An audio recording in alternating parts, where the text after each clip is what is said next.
about a year ago, I decided to start learning how to compose music, and this is what I've learned. Alright, so before this video starts, I just want to give a quick introduction. My name is Noah Eichler, and this is my first YouTube video. Well, my first real YouTube video on this channel where I talk about game development and music composition. I've always wanted to make video games, but I didn't really think it was possible until I discovered Unity when I was 16. Albeit, I was an overly ambitious, hormone-infused social outcast, but I learned some cornerstone lessons in programming and game design that helped me go from making games like this to making games like this. Still a social outcast though. And you're probably thinking to yourself, what does all this video game crap have to do with discovering LMMS? Well, I realized that a core component in any great video game is music.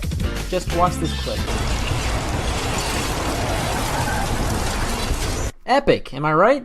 Now watch the same clip, but with different music. That probably didn't prove my point, but it's kinda funny. In all seriousness, Undertale is a prime example of a game that takes advantage of music to elicit emotions you didn't even know you had.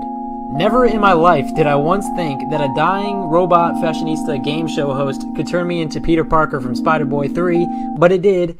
Now, obviously, Undertale isn't the only game with a kick-ass soundtrack, but it was the first game to show me that a person could develop an entire game and compose its soundtrack by themselves, like a boss. So with this newfound musical determination, I knew I had to start making music immediately. Linux Multimedia Studio.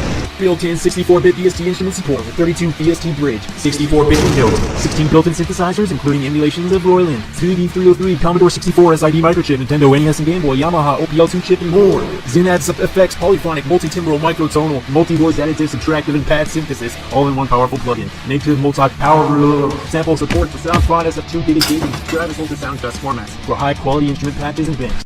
I had no clue what I was doing, and it took me like a week to get used to the user interface. I must have downloaded like an outdated version of the software because it was really glitchy, unresponsive, and it never matched the stuff I saw in the tutorial videos.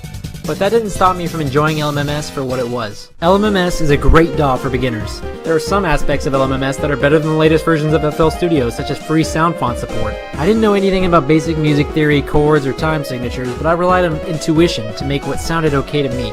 After I posted my first song on YouTube, one user heavily criticized it, and I was daunted by the negativity. But song by song, I proved them wrong. I don't blame them though, because that song was really bad and I had to wipe it clean from my hard drive. Now this is gonna seem cliche, but an important lesson I learned from my LMMS days is that anyone can make great music. All it takes is consistency.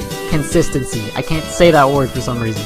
Around 40 songs later, and I was through with LMMS. It was slow, inefficient, and it just crashed at random sometimes. I don't know. I figured it was about time I looked for a new DAW.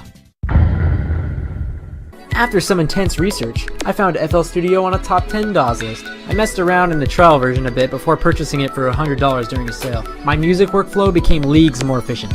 I watched a plethora of tutorials ranging from pitch bending to basic music theory. I discovered the importance of mixing, EQ, reverb, delay, chord progressions, chorus, and flanger. And as a result, my music began to sound a lot more interesting. I've already mentioned this, but there's a lack of native sound font compatibility, so all sound fonts have to be compressed with external plugins.